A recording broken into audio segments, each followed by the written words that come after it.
Ողջույն 24 TV-ին շարունակում է աշխատանքը, տաղավարում այսօր իմ հյուրն է Հայակվե ազգային քաղաքացիական միավորման վարչության անդամ Արմեն Մանվելյանը։ Բարև ձեզ, պարոն Մանվելյան։ Բարև ձեզ։ Շնորհակալ եմ մեզ ընկալվելու համար։ Ես եմ շնորհակալ հրավերքի համար։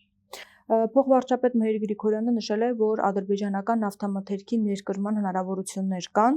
Նա մասնավորապես նշել է, որ օրերս Գաբալայում Ադրբեջանի փոխվարչապետ Շահին Մուստաֆայևի հետ քննարկել են Ադրբեջանից Հայաստան նավթի ու նավթամթերքի արտահանման հարցը, այլ մանրամասներ առանձնապես ներկայացված չէ։ Դուք ինչ կասեք այս առումով։ Նայեք, այստեղ մի քանի խնդիր կա, որոնց ես կփորձեմ ասած կարճ անդրադառնալ։ Առաջինը այն է, որ մենք սա երկրորդ դեպքն է, մի անգամ հացահատիկի հետ կապված, իմ նավթամթերքի հետ կապված,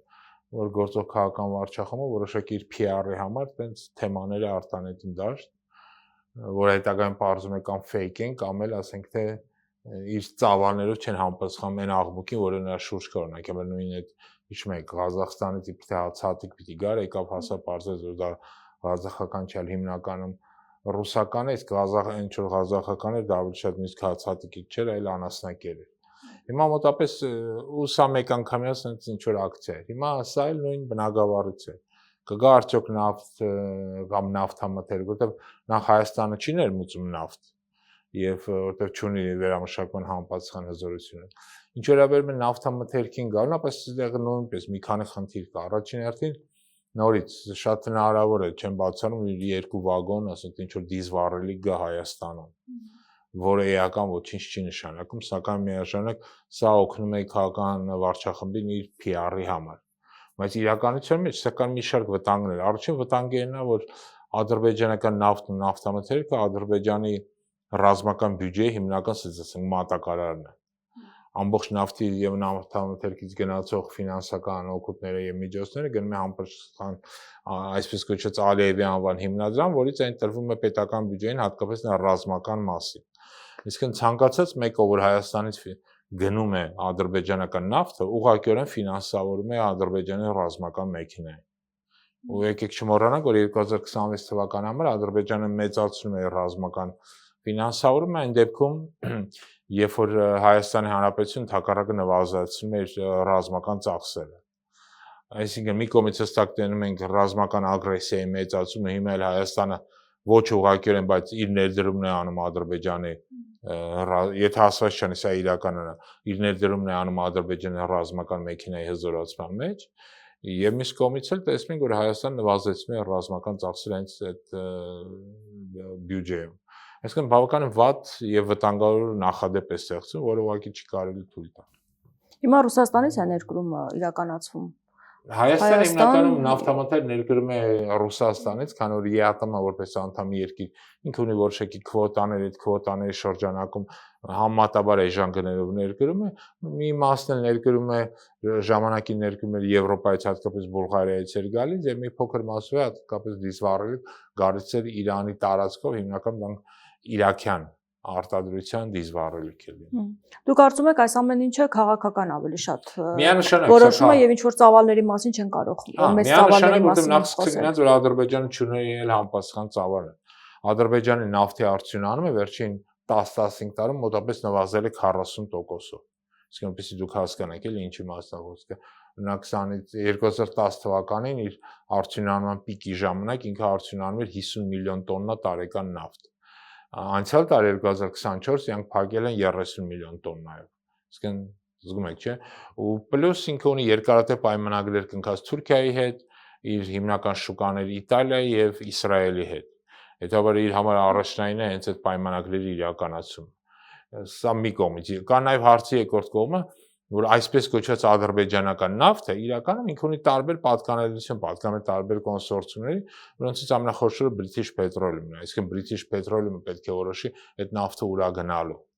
Այսինքն ինքը ճիշտ է հարկեր եւ տարբեր турքեր մուծում է Ադրբեջան պետությանը բավական մեծ թվով, բայց նավթի վերջնական շուկան որոշում է հենց British Petroleum-ը։ Սա չի նշանակում, որ սոկարնել չի կարող նավթամթերք ուղարկի Հայաստան, բայց նորից եմ կիսում սա նախ ինքը, քանի որ Ադրբեջանը ունի իր արտաքին պայմանագրերի կատարման խնդիր, երբ որ նավթի արդյունանումը նվազում է, հետաբար նման գործարքները սա նորից եմ կրկնում ավելի շատ PR ակցիայից է, որ նաև իր մեջ բավական լուրջ վտանգներ է պարունակում։ Բայց ամեն դեպքում ասում են այս ամեն ինչը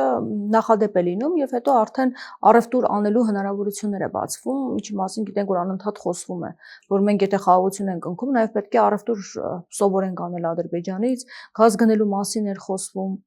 եւ այսպես շարունակ։ Ո՞ց եմ գրկնում, եթե իրենք ցանկանում են Ադրբեջանի ռազմական բյուջեն ֆինանսավորեն, հայկական կողմից բառացիորեն 3 սահմանին հայ զինվոր է զոհվել։ Իրենք մինչև հիմա չեն հայտնում, թե դրա պատճառը որն է, բայց վաղը միսօրը արդեն կարող են այդ զինվորների վրա կրակել հենց այն փամփուշտները, որը հայկական կողմից նավթամթերքի գնման արդյունքում է ձևավորվում։ Սա մեկ, կա նաև երկրորդ խնդիրը։ Միջազգային ընդհանրապես հարաբերությունների պատմությունը հուշում է, որ չի կարող առևտրային հարաբերությունները կարևոր լինել, քան թե քո ազգային անվտանգությունը։ Շատ երկրներ գնում են իրենց համար առևտրային լրջագույն պարտներների հետ հարաբերությունների խզման, քան որ դա վտանգ է ներկայացում իրենց արտաքին, իրենց ազգային անվտանգության։ Իդեպ քո ազգային անվտանգությունը միշտ ավելի կարևոր է։ Այստեղ հակառակն են ասում, երբ որ դու առևտրային հարաբերություններ ունես, տնտեսական հարաբերություններ ունես, ապա վտանգը ավելի քիչ է լինելու։ Դե դա խոսում են մտավոր բավականին խնդիրներ ունեցող անձինք, որոնք սեփական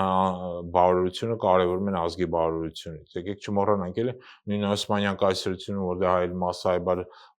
կոտորում էին, հիմնական հարուստները, մեծահարուստները հայեր էին։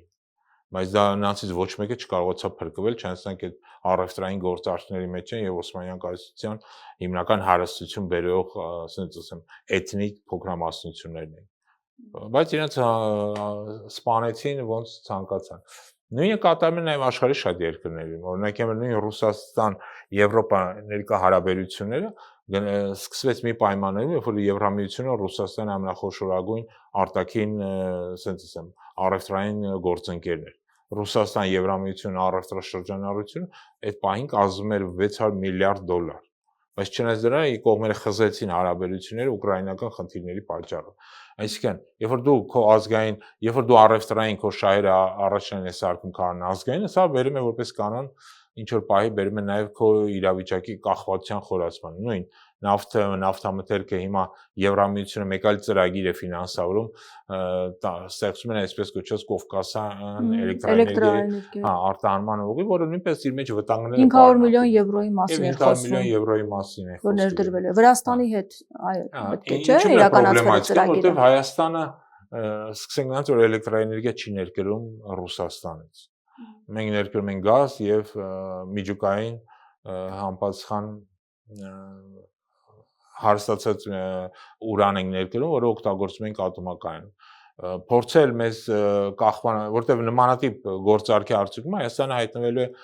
էլեկտրաէներգիայի ներմուծման մեջ Թուրքիայից եւ Ադրբեջանից։ Չմոռանանք եւ Թուրքիան եւ Ադրբեջանը Հայաստանին թշնամի պետություններ են, անկախ նրանից ինչ առևտուր ուզում ես հետները արա։ Եվ ինչ որ պահի իրենք իրենց այդ թշնամանքը դրսևորելու են։ Ոնց որ անում են հենց հիմա, ասենք թե Բաքվի անտերում պայելով մեր 23 գերիներին կամ օկուպացնելով եւ էթնիկ զտման ենթարկելով Արցախի բնակչությանը։ Այսինքն ոչ ոք չի կարող երաշխիքներ տալ, որ ինչ որ պահին Ադրբեջանը նույնը չի անի Հայաստանի հանդեպ, որ գնում է ռազմական բյուջեի կրճատման, բանակի կրճատման եւ դրա փոխարեն ասում է, տեսեք, մենք առևտուր ենք անում։ Հա լավ եք անում, առևտուր եք անում, բայց կախվածությունը խորացում եք Ադրբեջանից եւ Թուրքիայից, քանի որ եթե ասված չանի, սկսեք էլեկտրաէներգիա ներմուծել այս երկրներից եւ կտրելով ձեզ մնացած ձեր գործընկերների հետ, հայտնում եք շատ։ Կարծում եք ատոմականը կարող են փակել։ Ես համոզված եմ, որ խնդիրը դա դրվելու է։ Ու դրա մասին ոչ ուղղակիորեն անդադ ասում են, չէ՞։ Օրինակ Թուրքիան էր միշտ պահանջներ կայացնում։ Թուրքիան պահանջում է, հայկական կողմն է հիմա անդադ ասում, գիտեք, մենք 2-3 ատոմակայանի չափ արևային էներգիայով էլեկտրաէներգիա ենք արտադրում, որը ոչ ուղղակիորեն հենց ատոմակայանը փակելու այս թուրքական նարատիվին հարմարվելու կոչը, մեր ինչին է պետք ատոմակայանը, եթե արևային էներգիայով։ Սա էլ իր մեջ նայեք, սա ոչ միայն մտավոր դիլետանտիզմի մասին է խոսում, որ մարդիկ չեն տիրապետում այդ թեմաներին, որի մասին է խոսում։ Սա նաև խոսում է, որ իրանք փորձում են հարմարվել այդ ադրբեջանա-թուրքական պահանջներին։ Չէ, ասենք ասում որ մենք կգնանք սահմանադրության փոխման, երբ որ խոսքը չի գնում սահմանադրության փոխման մասին, այլ խոսքը գնում է անկախության հռչակագրի նախաբանից հանդեպ։ Որտեղ այս սահմանադրությունը լրիվ ձեռնատու է այսօրվա գործողական ռեժիմին։ Այսինքն իրենց այսօրվա ավտոկրատ համակարգը ստեղծվել է հիմնվելով հենց այս կիսատ պռատ սահմանադրության վրա։ ու սա շարունակաբար, այսինքն նրանք անդադ գնում են զիջումների, իսկ Ադրբեջանը եւ Թուրքիան այդ պահանջները գնալով մեծացնում են։ Ամեն դեպքում Եվրամիությունից բացատրում են, որ այս ամենը արվում է որպեսզի էներգետիկ դիվերսիֆիկացիա ապահովի Հայաստանին։ Եվրամիությունը ցանկացած քայլ ցավոք սրտի անում է Հարավային Կովկասում, հատկապես Հայաստանի հետ կապված, պայմանավորված իր Ռուսաստանի հետ ռազմական բախման տրամաբանության, որը տեղի ունենում է այս պահին Ուկրաինայում։ Եվ Հայաստանը ուղղակի իրավունք չունի Եվրամիություն Ռուսաստան այս պատերազմի մեջ մտնելու դրա արանք, ընդհակառակը հնարավորինս պետք է հեռու մնալ այդ ամենից, որտեղ հայտնի չէ այդ ամենը դեռ ինչով կվերջանա, ու առավելևս որ այդ մեծերը կռվում են, փոքր երկրները ոնց որ Հայաստանը եւ այս երկրը պետք է հնարավորինս զգուշ լինեն եւ չհայտնվեն կողմերից մեկից կախվածության մեջ։ Ունակի համար այսօրվա ռեժիմի քաղաքականության արդյունքում մեր տնտեսական կախվածությունը Ռուսաստանից կրկնակի ավելացել, եթե չասենք եռակի։ Չնայած իրենց ամբողջ հակառուսական առհետորաբանությանը մենք լուրջ նույն կախվածության մեջ ենք։ Նույն այդ ծորենի օրինակը բերենք, ժամանակին մենք այդ ծորենը ներմուծում ենք Արցախի հանրապետությունից հիմնականում եւ շատ փոքր մասով միայն Ռուսաստանից։ Իսկ հիմա ամբողջովին կախված ենք ռուսական ծորենից։ Հիմա էլ նաև պլյուս ուզում են մեզ կախման մեջ գցել նաև ադրբեջանական ուղուց, գոնե առաջ Վրաստանով ենք վերում, Ադրբեջանից կախման մեջ չենք։ Այսինքն մենք հայտնում ենք եւ Ռուսաստանից կախման մեջ ծորենի առումով եւ Ադրբեջանից այդ ուղիների առումով։ Հիմա պլյուս դրան ավելացնում որ մենք ուզում են մեր կախվածությունը մեծացնել Թուրքիայից եւ Ադրբեջանից արդեն էլեկտրաէներգիայի, նավթամթերքի եւ այլ ապրանքների ներմուծման տրամաբանությամբ։ Սա երկրի ինքնիշխանության վերջնական կորցանման գործընթացի մեջ է, իսկ երբ որ մարդիկ խոսում են իրանք Արցախ հանձնելով իբր թե ինքնիշխան դառան, ինչը իդեպ ասեմ շատ վտանգավոր հայտարարություն է, նաեւ ցեղասպանության արդարացման հայտարարություն է։ Իրենք նաեւ հայտնում են լրջագույն կախման մեջ էներգետիկ առումով հենց Թուրքիայից եւ Ադրբեջանից, որը նշանակում է Հայաստանի ինքնիշխանության վերջնական կորուստ։ Իդեպ Բաքվի լրատվամիջոցները հաղորդել են, որ նոյեմբերի 28-ին Կաբալայում տեղի ունեցած Ադրբեջանի եւ Հայաստանի սահմանազատման հանձնաժողովների 12-րդ հանդիպումը, որը տեղի ունեցել, վարել են փոխվարչապետ Շահին Մուստաֆայևը իրենց կողմից եւ Մեհեր Գրիգորյանը։ Հանդիպման ընթացքում կողմերը համաձայնության են եկել կազմակերպել Սոութքի ոսկու հանքի ստուգում եւ հաղորդում են, որ Ադրբեջանն այժմ այնտեղ ստեղծում է տրանսպորտային եւ լոգիստիկ ենթակառուցվածքներ եւ այդ աշխատանքների ավարտից հետո հանքավայրը կշահագործվի։ Այստեղ ինչ խնդիր են ուզում լուծել, ինչ ստուգումներ են ուզում իրականացնել։ Մեկ Ադրբեջանը վաղուց է պահանջում Սոթքի հանքավայրի փակման պահանջ է դնում։ Սա ընդհանրապես իրենց հերթական, ասեմ, կապրիզների իրականացման ուղղությունից է։ Իրանք գտնում են, որ Սոթքի հանքավայրը գտնվում է սահմանին, Հայաստան-Ադրբեջան, եւ ինքը անցնելով սարի մեջ բավական լուրջ մտնելով սարի խորքերը անցել են ինչ որ պահես ադրբեջանական կողմի արդեն ադրբեջանական տարածք եւ այնտեղից են այդ հանքաքարը բերում, ինչը իդեպի չի համապատասխանում իրականությանը, բայց միևնույն է այդ աղմուկի տակ իրանք ուզում են փակեն Սոթքի հանքավայրը, որպեսզի այն այլևս չաշխատի։ Իսկ սա հիշեցնեմ, որ Հայաստանը ոսկի արդյունահանման ամենախոշոր հանքավայրն է։ Սա նույն պատմությունը ինչ որ ատոմակայանի հետ կապված, որ իրանք պահանջում են ատոմակայանի փակում ու վաղ թե ուշ այսպես քաղաքականությամբ հասնելու են ցավոք սրտի նաև ատոմակայանի փակում։ Նորից եմ գրում Սոթքի հանքավայրի նկատմամբ այդ որոշումը այդ հանքավայրը փակելու միտված քաղաքականություն։ Բայց արդյոք իշխանությունը կգնա դրան։ Ես համոզված եմ, որ կգնա, որովհետև նույն Սոթքը այսօր աշխատում է հզորության ընդամենը 50%-ով, որովհետև նորից ադրբեջանական Մի ժամանակ անընդհատ թիրախավորում էին, կրակում էին այդ ուղղությամբ, աշխատանքները խաթարվում ու սրանց զիջումների արդյունքում Սոթքը հարստացման գործանը չի աշխատում, միայն հանքավայրն է աշխատում։ Հիմա էլ կպահանջվի նաև հանքավայրի փակումը, ես համոզված եմ, որ սրանք կգնան ցանկացած զիջումների, թվում նաև հանքավայրի փակումը։ Իսկ Արարատ Միրզոյանի Բրյուսել այցից ինչ կասեք, այնտեղ ասում են, որ ռազմավարական ընդլայնված համագործակցություն է ձեռք բերվել, փաստաթուղթ է ստորագրվել նոր Եվրամիության հետ, դուք ինչ հեռանկարներ եք տեսնում եւ այնտեղից նաեւ խոսեցինք ներդրումների մասին, որ պետք է արվի։ Տարբեր ծրագրերով։ Եվրամիության այդ հարաբերությունների բարելավը բխում է մեր շահերից, ու մենք պետք է անկեղծ լինենք ու այդ ուղղությամբ շատ կարևոր աշխատանք տանք։ Բայց դա նորից եմ կրկնում, չի կարող լինել հակառուսական քաղաքականության, ասենք ասենք տեսլականի մեջ, որովհետև Ռուսաստանն էլ է մեր գործընկերը եւ մենք պետք է ընդհակառակը լինենք այնքան խելոք, որ կարող ենք եւ Եվրամիության հետ աշխատենք եւ Ռուսաստանի հետ աշխատենք։ Հիմա հակառուսական տրամաբանության մեջ է կարծում եք։ Միանշանակ հակառուսական է, եւ իրենց Նկատի ունեք էներգետիկայի հետ այո, կապված։ էներգետիկայի հետ Նաև կապված այնտեղից հակառուսական հիբրիդային տրամաբանության պատերազմի մասին էի խոսում։ Մանավանդ իրենք խոսում են նաև հիբրիդային ճիշտ նկատեցիք պատերազմի մասին, որ ամբողջովին կեղծիք է, էլի Հայաստանում նմանատիպ եթե հիբրիդային պատերազմի մասին խոսենք, ապա գործող քաղաքական վարչախումբն է վարում հիբրիդային պատերազմ, ընդդեմ հայ ժողովրդի։ Այլ դրսից այլ նմանատիպ նարատիվներ մենք չենք տեսնում։ Մենք այլ բան ենք տեսնում, ոնց է Հայաստանը մարդու իրավունքները պարբերաբար խախտվում, եւ ոնց է նույն Եվրամիությունը, որը ժամանակին իրան հայտարարել էր խոսքի ազատության եւ մարդու իրավունքների, չգիտեմ, համաշխարհային կենտրոն, այսօր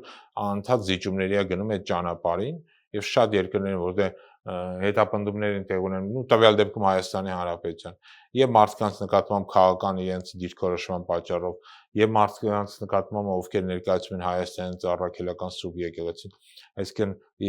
խոսքի մարդու իրավունքների խղճի ազատության այսօր մասսայաբար զանգվածային ճնշումներ են տեղ ունենում Հայաստան։ Եվ նկատում ենք, որ նույն Եվրամիություն լռության այդ ամենը մատում, սուտ նրա համար, որտեղ ինքը ուզում է Հայաստանը տեսնել հակառուսական այս ծիրը, այսինքն Հայաստանի ուկրաինազացումը շատ վտանգավոր գործընթաց է։ Եվ Հայաստանի, եթե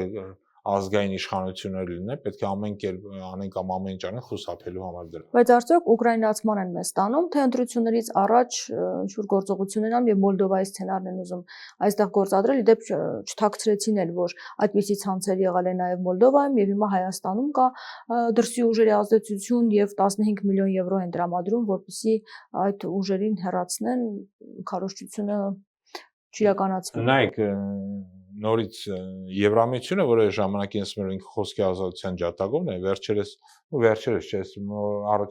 վերջին 1 տարվա ընթացքում ընդունել է օրենքներ, որը կոչվում է խոսքի ազատության պաշտպանությունը Եվրամիությունում, որի արդյունքում բոլոր ռուսական լրատվամիջոցները մուտքը ու հեռարձակումը արգելվել են։ Արդյոք սա խոսքի ազատություն է։ Նույն իրանք իրականացրել են, այսինքն նկատել չտալով, օրինակ Ուկրաինայում ընդդեմ Ուկրաինայի ուղղափառ եկեղեցու դեմ հալածանքների եւ նա ղեկավար անձանց հոգեվոր ղեկավարների մասսայաբար ձերբակալման եւ այլն, այսինքն այս գործընթացները կան։ Իրենք սա տեսնում են, բայց իրենք փոխանակ թույլ չտալու դրան հակառակը նպաստում են դա։ Դրա համար այսօր իսկ Մոլդովյան սցենարը ինքը շատ վտանգավոր սցենար է, հիշենք, որ Մոլդովայում այս սցենարը դրսևորվեց հետեւյալ կերպ, երբ որ շատ քաղաքական ուժերի ուղղակի արգելեցին մասնակցելու ընտրություններին։ Եթե իրանց տրամաբանությունը այն է, որ Հայաստանում գործող ընդդիմադիր քաղաքական ուժերին պետք է արգելեն տարբեր կեղծ, չգիտեմ, մեղադրանքներով, ապա սա իսկապես ոչ թե անում է դեպի ժողովրդավարություն, այլ տանում է Հայաստանում այս բռնատիրական համակարգի էլ ավելի խորացման։ Կարծում եք, որ իսկապես կգնան դրանք եւ Եվրամիությունից ունեն այդ աջակցությունը, ծրագիրը, արդեն պայմանավորվածություններ եւ նույնիսկ գծագրված պլան։ Չեմ կարող տենց մանրամասները շեշտեմ, բայց ես համոզված եմ միանշանակ իրանք ուսումնասիրում են տարբեր փորձեր, որտեղ Եվրամիության ակտիվ ջանքերով ընտրությունները փաստացիորեն խափանվեցին եւ խեղաթյուրվեցին, ոնց որ Մոլդովայում եղավ, Ռումինիայում եղավ իդեպ։ Ապա նույն իրավիճակը փորձում են կրկնել նաեւ Հայաստանում։ Ուղղակի եկեք բայց մի փաստ չմոռանանք, որ ի տարբերություն գործող վարչախմբի Մոլդովայի եւ Ռումինիայի վարչախմբը իր հայրենիքը չէր ծախել փողով։ Ոնց որ սրանք են անում Արցախի վաճառքի արդյունքում ինքը պատերազմի մեջ էր իր հարևան երկրի հետ, որին անդադ զիջումներ էր անում, որից անդադ սպառնալիքներ են ինչու։ Բառացիորեն 1 շաբաթ առաջ Ադրբեջանի ղեկավարը ուղղակի սպառնալիքներ էր հղում Հայաստանի հանդեպ։ Հայտարարելով, որ Հայաստանը ոչ կովկասյան ինչ որ պետություն է, այլ դրսից եկած ինչ որ արհեստական մարմին է եւ այլն եւ այլն։ Եվ Ոմն Փաշազադեն նույնպես Բաքվում նստած հայտարարում էր, որ Էջմիածինը իրենց, չգիտեմ, կենտրոնն է, իրենք վաղտեղի վերադառնալու են նաեւ Էջմիածին ու նաեւ մսկիթներ են կառուցելու եւ այլն եւ այլն։ Այսինքն, երբ որ դու գտնում ես նմանատիպ արտաքին քաղաքական ճնշման տակ քո հարևանի կողմից, որ անդադ սպառնում է քեզ, հասկանալի է, որ գործող քաղաքական ռեժիմը ուղղակի փոխել է քո երկրի անվտանգությունից եւ բնակության անվտանգությունից է բխում, որտեղ հակառակ դեպքում քեզ անընդհատ սպառնալիքների տակ են դնելու եւ այն պահանջները, որ նրանք դնելու են, եթե Ասաչյանիսանք վերարտադրեն, միայն կրկնվելու են եւ միայն էլ ավելի են խորանալու։ Այսինքն այն պահանջները, որ մենք այսօր ենք տեսնում, սրանց վերարտադրության դեպքում դա կրկնակի երակի ավելի շատ են դառնալու եւ նորանոր պահանջներն ավելանում, իսկ դիմացը խաղաղության պայմանագիրներ ասել եմ մի քանի անգամ նաեւ ձեր տաղավարում, նորից եմ ցանկանում կրկնել, ոչ մի խաղաղության պայմանագիրը սրանք չեն գնա կնքելու այսօրվա ռեժիմի հետ։ Իրեւ դուք կարծում եք, որ արտաքին քաղաքականությունը իսկապես Փաշինյանը փոխում է, թե ընտրություններից առաջ սիրաշահում է Եվրամիությանը, Արևմուտքին, որպեսզի վերարտադրվի։ Նայեք, գործող ռեժիմը չունի արտաքին քաղաքականություն, քանի որ ինքը չի ներկայացնում Հայաստանի Հանրապետությունը եւ Հայաստանի ազգային շահերը։ Իրանք ունեն մեկ այլ խնդիր։ Գիտեք, ժամանակին Լենինը, որ եկավ իշխանության, բոլշևիկները, որ եկան իշխանության, հայտի մի հատ գրառում ունի, որ հանուն իշխանության պահպանման մենք պատրաստ ենք ընկել եւ մենք պատրաստ ենք գնալ terror-ի, մենք պատրաստ ենք ընկել ամենաստորագույն պայմանագիրը Գերմանիայի հետ, որին իդեպ գրեալցին Բրեստ-Լիտովսկը կնքեցին եւ զիջեցին ահռելի տարածքներ, ու ասենց շարունակաբար։ Հետևաբար նման գործարքական սրանց կողմից եւս տեսնել է հանուն իշխանության պահպանման, իրենք պատրաստ են ցանկացածի հետ եւ Ռուսաստանի, եւ Եվրամիության, եւ Իրանի Իսլամական Հանրապետության, եւ Թուրքիայի ժամանակավոր միգուցե գործընթաց է այս ամեն ինչը, բայց իրականում չկա։ Խնդիրը իշխանություն պահելն է, ով իրանց այդ իշխանությունը պահելու գառանտիան կտա երաշխիքը։ Իրանք նայեք կգնան ցանկացած գործարքի, Ադրբեջանը կտա, իրանք կգնան Ադրբեջանի հետ գործարքի։ Այս մարդիկ ոչ մի սկզբունքներ չունեն։ Իրանք չեն ներկայացնում Հայաստանի Հանրապետությունը ազգային շահեր։ Իրանք ներկայացնում են իրենց քաղաքական կլանը եւ ամեն կերպ իշխանության մնալու իրենց տենչանքը։ Բայց ամեն դեպքում Փաշինյանը գնաց Ռուսաստան եւ մասնակցեց ԵԱՏՄ միջկառավարական գագաթնաժողովին։ Հա, որտեվ ԵԱՏՄ-ը նախ մեր ամենախոշոր տնտեսական գործընկերն է մեկ։ Երկրորդը նույն իրանք շարժում են նույն տրամաբանությամբ, հանուն իշխանության պահպանման։ Ամեն ինչի ու ամենքի հետ պատրաստ են նստել։ Սա չկա հստակ ազգային շահ։ Եթե լիներ, մարդիկ փորձեն շատ ավելի խելոք լինեն, իսկապես Ռուսաստանը մեր կարևոր գործընկերն է, բայց այն մեր կարևոր գործընկերն է Եվրամիությունը, Իրանի Իսլամական Հանրապետությունը եւ այս երկրները պետք է աշխատել։ Այլ ոչ թե գնալ ինչ որ գործարքներ կնքելու ժամանակավոր, ասենք թե, որը կբերի Հայաստանի կախվածությանը Թուրքիայից եւ Ադրբեջանից, ոնց որ մեր Եվրամիությունը մեզ դրթում դեպի այդ ուղղությամբ։ Նույն Եվրամիությանից շատ ավելի հետաքրքիր ծրագրեր կան, շատ ավելի մեծ գումարներ կա, որոնցով կարելի է աշխատել։ Նույն ասենք թե էներգետիկ հենց բնագավառում, նույն առաջատար տեխնոլոգիաների հետ կապված եւ այլն շատ ծրագրեր կան։ Երբ ասում եք, որ մեզ դրթում են կախվածության, ինչ առումով նկատի ունեք։ Նայեք, մեզ դրթում են կախվածության հենց էներգետիկ առումով, որովհետեւ այս պահի հետ կապված է, ոչ թե երկարատև հեռանկար, Եվրամիությանը ձեռնատու է, որպեսզի Ռուսաստանը հնարավորինս քիչ ներկայացված լինի։ Իսկ նույն ատոմակայանը փակվի, Հայաստանը այլևս գազ չստանա Եվրամիությունից, կներեք Ռուսաստանից։ Դրա փոխարեն մենք էլեկտրաէներգիա սկսենք ներմուծել Ադրբեջանից եւ Թուրքիայից։ Սա է խնդիրը, եւ այս պահին դա ձեռնատու է Եվրամիությանը։ Պարզապես սա Հայաստանի շահ չկա։ Եվ սա հակառուսական այդ քաղաքական տրամաբանության մեջ է արվում։ Վաղը միսօր կվերջանա ուկրաինական պատերազմ, իրենք ես համոզված եմ եւ Եվրամիությունը եւ Ռուսաստանը կսկսեն իրար հետ առևտուր անել, բայց Հայաստանը եւ մյուս երկրները, ովքեր այդ քաղաքականության մեջ են հակառուսական, իրենք կմնան շատ ծանր իրավիճակում քայթել։ Արդեն իսկ Ռուսաստան-ԱՄՆ տեսնում ենք համագործակցություն։ Հա, Ռուսաստան-ԱՄՆ համագործակցություն հիմա ԱՄՆ հայտարարում է, որ ինքը նոր միջազգային ակումբ է ստեղծում 5 մեծ պետությունների հետ, դա Ռուսաստանն է, Չինաստանն է, Հնդկաստանն է, Ճապոնիայի հետ միասին, որտեղ չկա եվրոպական եւ ոչ մի երկիր, որոնք ինքը մեծ խոշոր պետություն չի ել համարում այդ պետություններին։ Հետևաբար աշխարհակաղակական իրավիճակը շատ արագ է փոփոխվում։ Դու երբ որ փորձում ես տեղավորվել հակառուսական քաղաքականության մեջ, արդեն կարողանես փոփոխություն լինի, որ ստիպված ես փոխել քո քաղաքական արտաքին քաղաքական վեկտորները, բայց նորից եմ կրկնում, խնդիրը արտաքին քաղաքականության մեջ չի, խնդիրը քո ազգային շահը հստակ պատկերացնելու եւ ազգային շահից շարժվելու մեջ է։ Եվ փորձես օգտվել այն ծրագրերից, որոնք քեզ չեն ստիպում այդ տնտեսական ծրագրի համար դու քո ազգային շահը ուղարկես երկրորդ պլան։ Օրինակի համար նույն մերձբալթյան երկրները, որոնք Ռուսաստանից բավական էժան գնով գազ են ստանում, ինչ որ պայ հրաժարվեցին այդ գազից ու էլեկտրաէներգիա են ստանում նաև բավական էժան գնով։ Քանի որ գտնում են, որ իրենց ազգային շահը ավելի կարևոր է եւ իրենց ազգային շահից է բխում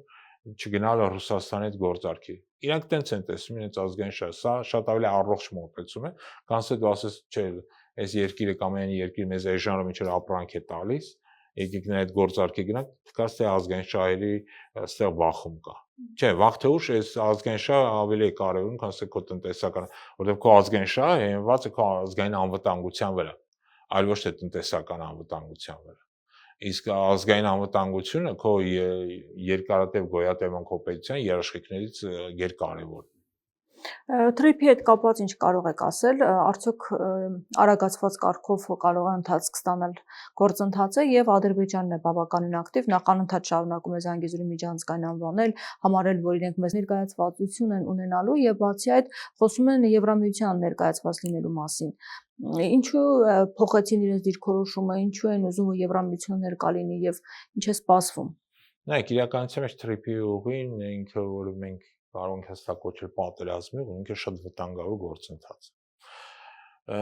որը մաս է կազմում գործող այսինքն Ադրբեջանի եւ Թուրքիայի քաղաքականության, որ պետք է Հայաստանը հնարավորինս կտրել իր արտաքին քաղաքական ուղիներից։ Իրանք պահանջում են, դամարանք պահանջում են, ասենք թե այսպես կոչված անկլավների վերադարձը Տաշիրում, այդ դեպքում իրանք փակում են Հայաստանի բոլոր ուղիները դեպի Վրաստան, ամենակարճ ուղիները դեպի Երկրորդ իրանք պահանջում են Տիգրանաշենը, որով Իրանի հետ արդեն դեպի հարավ գնացող ուղղություն են փակելու եւ դժվարացնելու են, ավելի երկարացնելու են։ Եվ նաեւ պահանջում են այսպես կոչված թրիփը, կամ որը ես կոչում եմ պատերազմի ճանապարհ, որով նաեւ դեպի Իրան, արդեն մուտքը դեպի Իրանն են փակելու։ Այսինքն Հայաստանը վերածվել է sense կիսահաշմանդամ, ինչ որ անկլավի, որի նկատմամբ շատ հեշտ կլինի վերահսկողություն հաստատել։ Իդեպ ասեմ, Թուրքիայում այսօր շատ ակտիվ քննարկում են նաև այսպես կոչված Կարծի պայմանագրի վերանայման հարցը, որով իրենք ցանկանում են Հայաստանի նկատմամբ նոր տարածքային պահանջներ ներկայացնել։ Եվ սա էլ է շատ վտանգավոր գործընթաց, բայց որ դու սկսում ես մի անգամ Թուրքիայում են քննարկում։ Այո, Թուրքիայում են քննարկում, քանի որ իրանք գտնում են, որ այս Կարծի պայմանագրի իրանք տարածքներ են զիջել Հայաստանի Հանրապետության։ Մասնապես իրանք նկատի ունեն Ամասիայի տարածքը, որը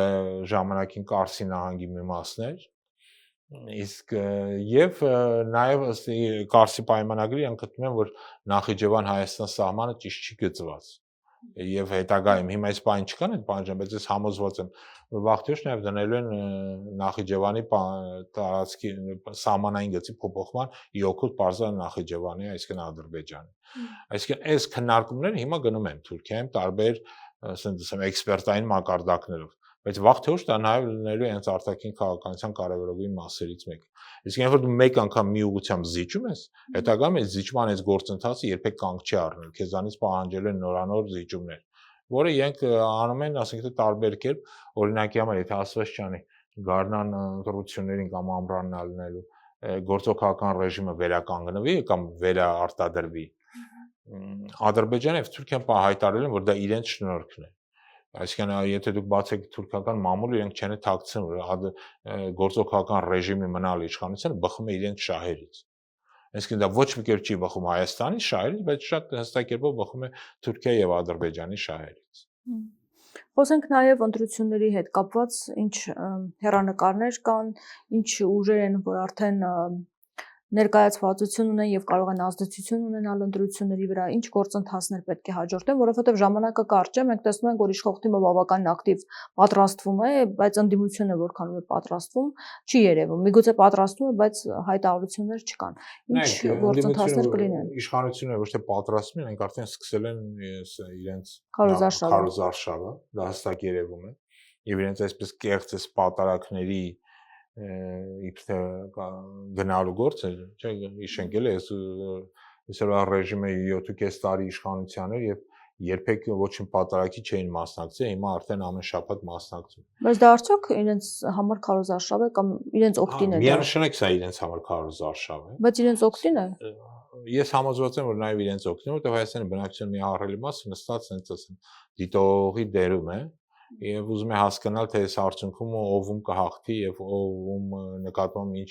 իշխանություն կսահմանի։ Եվ դա համար իրենք փաստորեն գնում են ոնց որ ժամանակին, չգիտեմ, տարբեր հերոսակներ որ ներխուժում են Հայաստան, գնում են հայկական եկեղեցիներ գրավելու, թալանելով։ Հիմա մոտապես նույն երևույթն ենք տեսնում, էլի, որ ասենք զինված խմբերին ուղարկում են, նախ գրավում են այդ եկեղեցին, շրջապատում են, բերում են իրենց պատարագիչին, այսպես ասենք, որը իրենց համար կեղծ պատարագ է մածում, իրենք դա կոչում են իբր թե կապ ունեն Հայաստանից առաքելական եկեղեցու հետ, իրականության մեջ բացարձակ ոչ մի կապ չունի։ Հիմա սա որոշակի նախընտրական եւ ուժի ցուցադրման գործընթաց է։ Եվ եկեղեցու նկատմամբ եւ բնակչության նկատմամբ ուզում են ցույց տալ, որ ասենք թե դուք չերազեք, որ ինչ-որ բան կփոխվի։ Մենք ենք եկել եւ երկարատև մնալու ենք, եթե ըստ իրենց պատկերացմամբ հավերժ մնալու են իշխանության։ Սա որոշակի քարոզչական նշանակություն ունի։ Թող չկարծեն մարդիկ, որ ինչ որ բնակության մեծ մասը սանից կարող է տեսնել եւ հիասթափվել։ Ընդհակառակը իրանք նայում են հասկանան նժարը ում կողմը կփոխվի։ Սա մեկ։ Ինչ վերաբերում է ընդդիմությանը, ապա ես չեմ կարող ամբողջ ընդդիմության ասել, մանավանդ ընդդիմությունը միասեռ չի, ինքը շատ տարբեր է։ Օրինակ, քանի որ ես ներկայացում եմ Հայաքվե ազգային քաղաքացիական միավորումը, Հայաքվեն որոշում է ընդունել, որ 2026-ին ինքը որոշակի ձևով կմասնակցի ընտրություններին։ Պարզա այդ որոշման մեջ հստակ կերպով նայում ենք շեշտել ենք, որ կմասնակցենք արտախորհրդանական այն ուժերի հետ, որոնք նոր են, նոր ձևավորվող են, նոր քաղաքական մշակույթ են բերել, որտեղ բացի քաղաքական ուժերի փոփոխությունից, մեզ նաև որոշակի քաղաքական մշակույթ է պետք բերել, որը էականորեն կտարբերվի այն ինչից, որ մինչև հիմա եղել է, որտեղ երբ որ դուք օրինակի համար հետևեք Էջմիածում տեղի ունեցած ընտրություններին, որտեղ Հայաքվեն որպես դիտորդ էր մասնակցում, ապա կտեսնենք, որ Էջմիածում կրկնվեց նախկինում մեր ունեցած վատագույն փորձը, որ հանրապետական կուսակցությունը գնում էր տարբեր ընտրակեղ ծառայությունների, մասնավորապես համոզում էր տարբեր մարդկանց, բերում էր ընտրատեղամասեր, ձեռներից բռնած, այսինքն այդ գործընթացը մենք անդադ տեսել ենք։ Եվ այս վատ ավանդույթների վերականգնումը պետք է վերջ տալ սրան, եւ նոր քաղաքական ուժերը պետք է փորձել նոր քաղաքական իշխանություն ձևավորել, որը նաեւ կգնա Հայաստանում մեծ փոփոխությունների ճանապարհով։ Օրինակի համար Հայաքվեի պատկերացում մենք պետք է գնանք ազգային պետության կառուցման ճանապարհով, որը բավականին բարդ խնդիր է, բայց որը պետք է վաղ թե ուշ դրվի։ Սա է խնդիրը։ Եվ պետք է նաեւ Հայաքվեն հայտարարել, որ մենք գնալու ենք ընտրությունների լայն կոալիցիայով։ Մեր նպատակն է նոր կոալիցիա ձևավորումը, որի մեջ կարող լինեն բոլոր առողջ ուժերը։ Քննարկումներ ընթանում են։ Այո, քննարկումներ ընթանում են, հանդիպումներ ընթանում են, առայժմ ցավոք սրտի ես շատ բան չեմ կարող ասել դրա մասին, քանի որ դեռ քննարկումների փուլում է, բայց համոզված եմ արդեն հունվար-փետրվարին ավելի հստակ երևա այն ձևավորող ուժերը, որոնք մասնակցելու են ընտրություններին։ Շնորհակալ եմ։ Ես եմ շնորհակալ։ Զրուցում էի Հայաքվե ազգային քաղաքացիական միավորման վարչության անդամ Արմեն Մավելյանի հետ։ Շարունակեք մեզ հետևել, կհանդիպենք։